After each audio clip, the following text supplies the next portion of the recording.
हरिसिंह नेपाळमध्ये गेला आणि त्यांनी कुलस्वामिनी तुळजाभवानीचं मंदिर प्रथम भाटगाव इथे उभारलं। भाषा भिन्न असली तरी त्यांचा भक्तिभाव किंचितही कमी नाही। तर पुरुषांची नावं कुलदेवतेवरून ठेवण्याची आपल्याकडे पूर्वी परंपरा होती। म्हणजे तुकाईवरून तुकाराम किंवा तुकोजी, तुळजाभवानीवरून तुळोजी।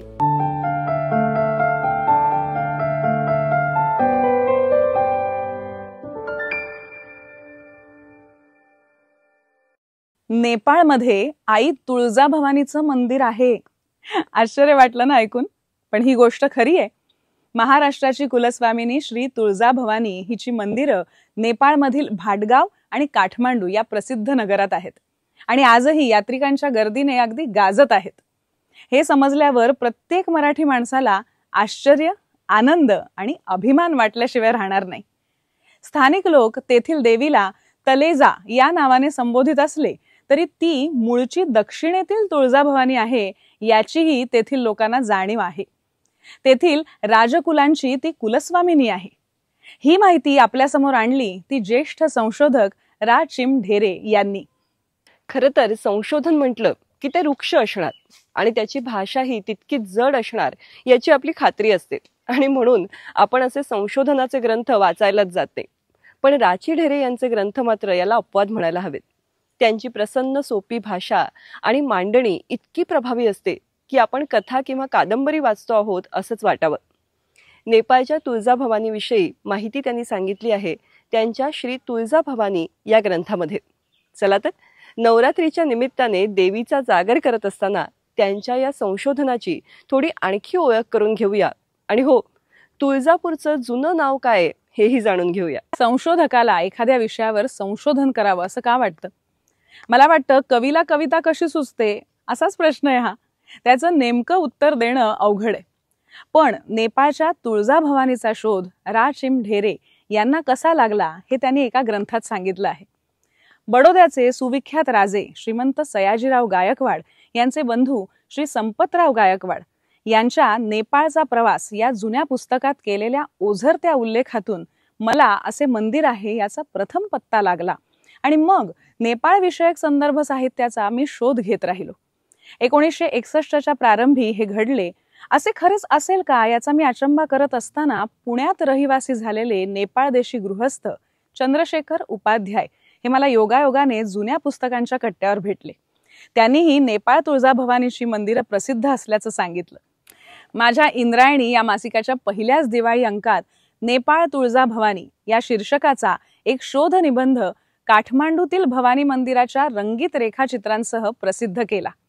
पुढे 1967 मध्ये प्रकाशित झालेल्या विविधा लेखसंग्रहातही तो निबंध समाविष्ट झाला। त्याला पुष्टी देणारी आणखी काही साधनही माझ्या हाती आली।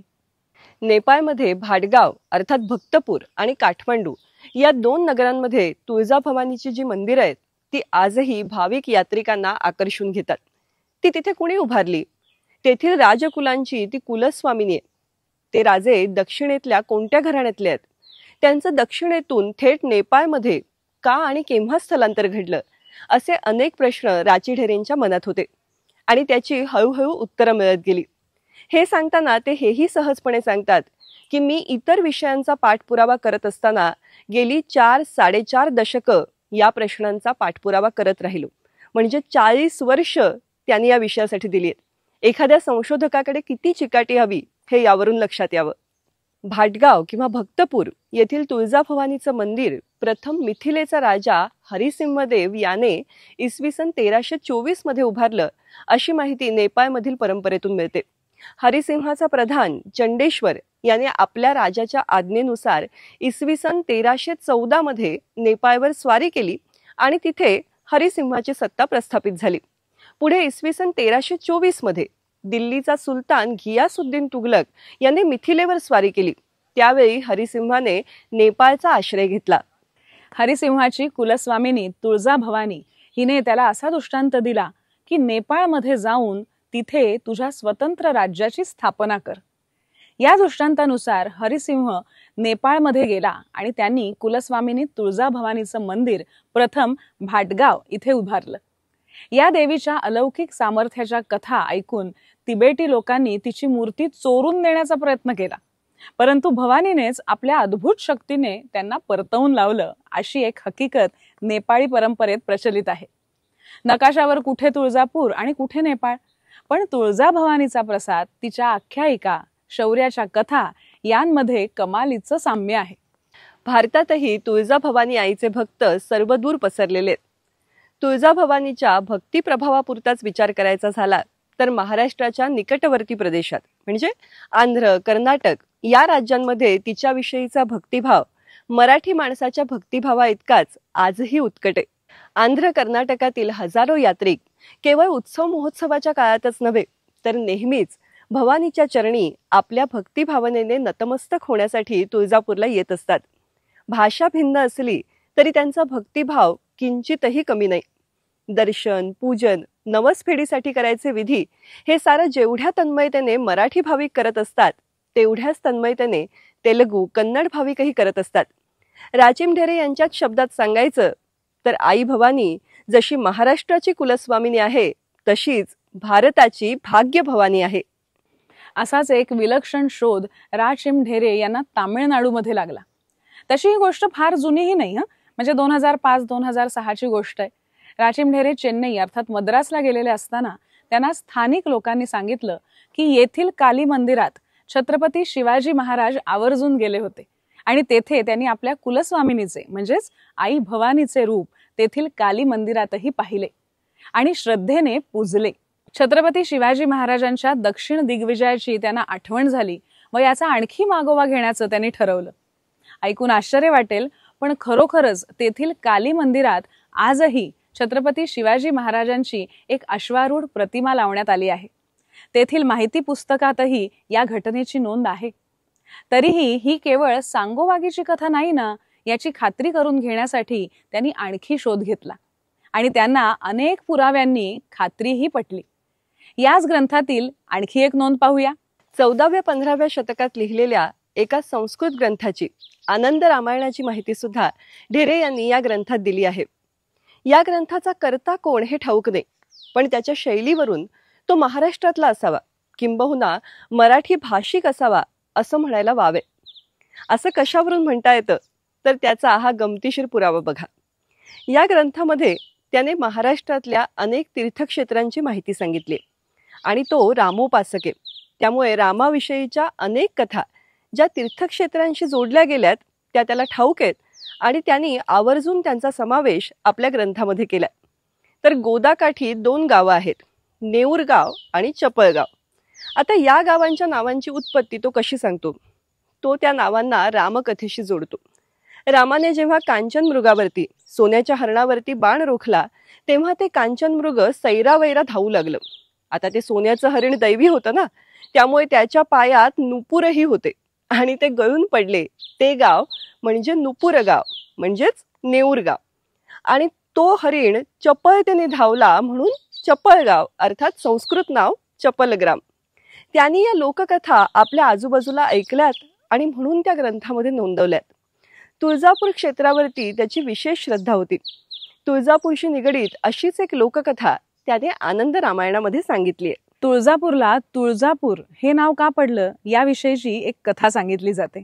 आज ही कथा किती प्रसिद्ध आहे ठाऊक नाही, पण कथा अशी आहे की देवी पार्वतीला असं वाटलं की भगवान शंकर ज्याचा जप करतात तो राम आहे तरी कोण हे पाहावं.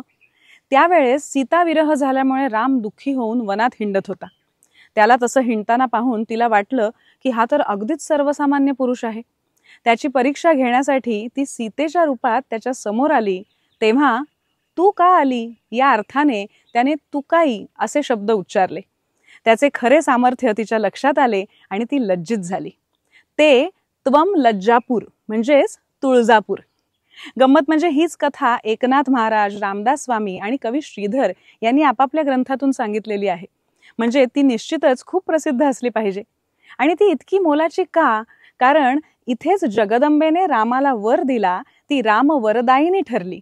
ढेरे म्हणतात पुराणात राम वरदायिनी असणारी ती इतिहासात शिववरदायिनी आहे. रामाने सीतेच्या रूपातील पार्वतीला ओळखल्यानंतर तिला म्हटलं, आई तू का आलीस? आणि तिचं नाव झालं तुकाई. त्याच वेळेस रामाने तिला म्हटलं, आता आलीच आहेस तर ये माई, आणि तिचं नाव झालं यमाई. तुकाई आणि यमाई ही अशा प्रकारे पार्वतीचीच रूप आहेत. आणखी एक रंजक तपशील सांगायचा तर पुरुषांची नावं कुलदेवतेवरून ठेवण्याची आपल्याकडे पूर्वी परंपरा होती.